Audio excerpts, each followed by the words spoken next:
Today I'm sitting on the porch just admiring how beautiful this tobacco flower is.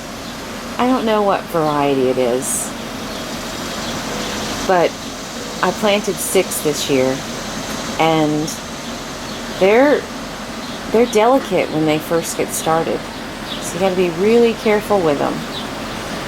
But so I ended up with 2, and really right now I've got one really healthy one and one it's okay, but it's kind of struggling. He gave it some fertilizer the other day, so, and then they're perking up. They're looking good.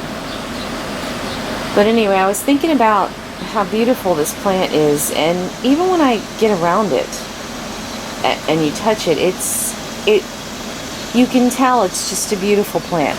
Also, I've been thinking about my encyclopedias that I found yesterday when we were yard sailing. I was so excited. We went to this house and I saw that box and I opened it up and there's like an entire set of encyclopedias for $1. I had to have it. So I do, and the name of it is A Funk and Wagnalls Encyclopedia, and the copyright date is 1956, I think. The Universal Standard Encyclopedia, Volume 23. This is the technical ultrasonics. That's what section this is that I'm reading from today.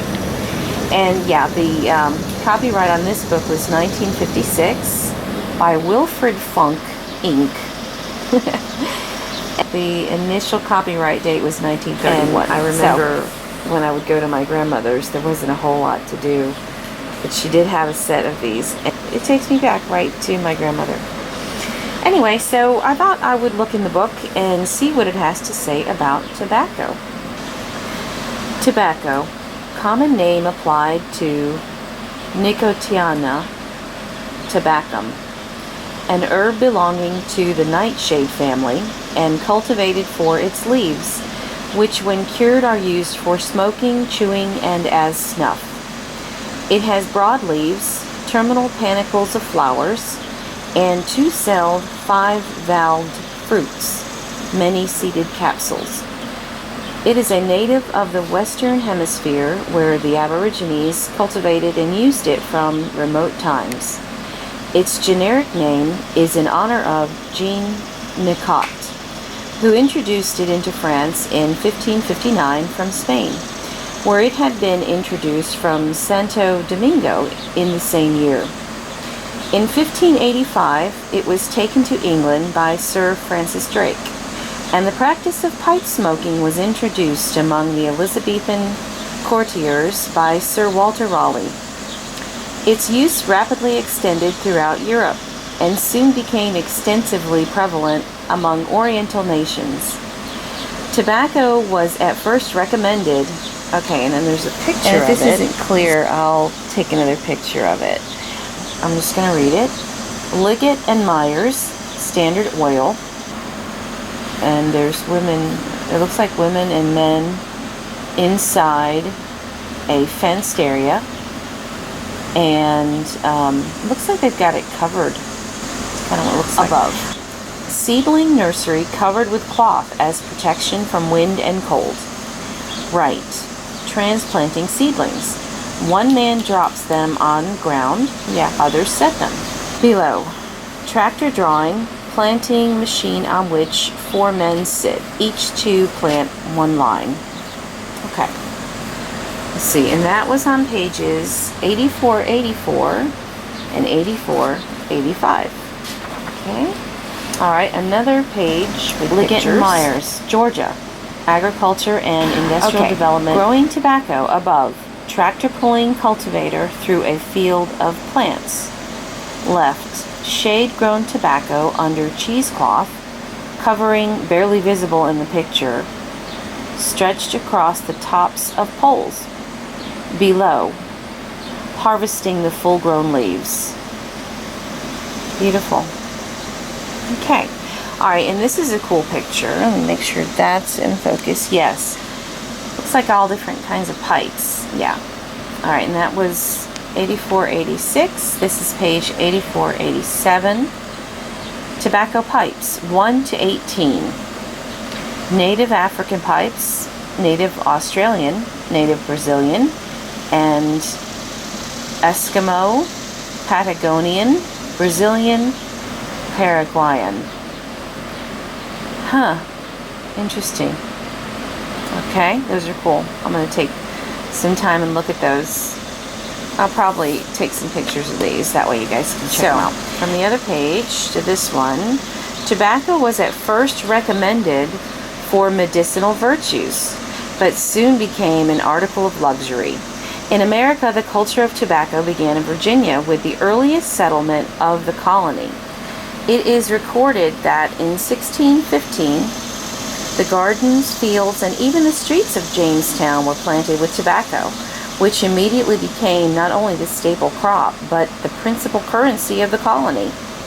India is the second largest producer of tobacco in the world, and likewise, the second largest consumer, consuming most of its own tobacco. Indonesia produces great quantities of leaf for export, and Japan nearly supplies its own needs. Turkey, France, Canada, Italy, Greece, and Romania produce considerable quantities, as do also Cuba, Puerto Rico, Santo Domingo, the Philippines, and Mexico. Brazil leads among the South American countries. Okay. All right, here we go. The principal manufactured products are cigars and cheroots, cigarettes, smoking tobacco for pipe and cigarettes, snuff and chewing tobacco, plug, twist, and fine cut. Both the cigar and cigarette manufacture have been revolutionized by machinery. See nicotine. All right, I'm going to read one more passage here. Tobacco pipe.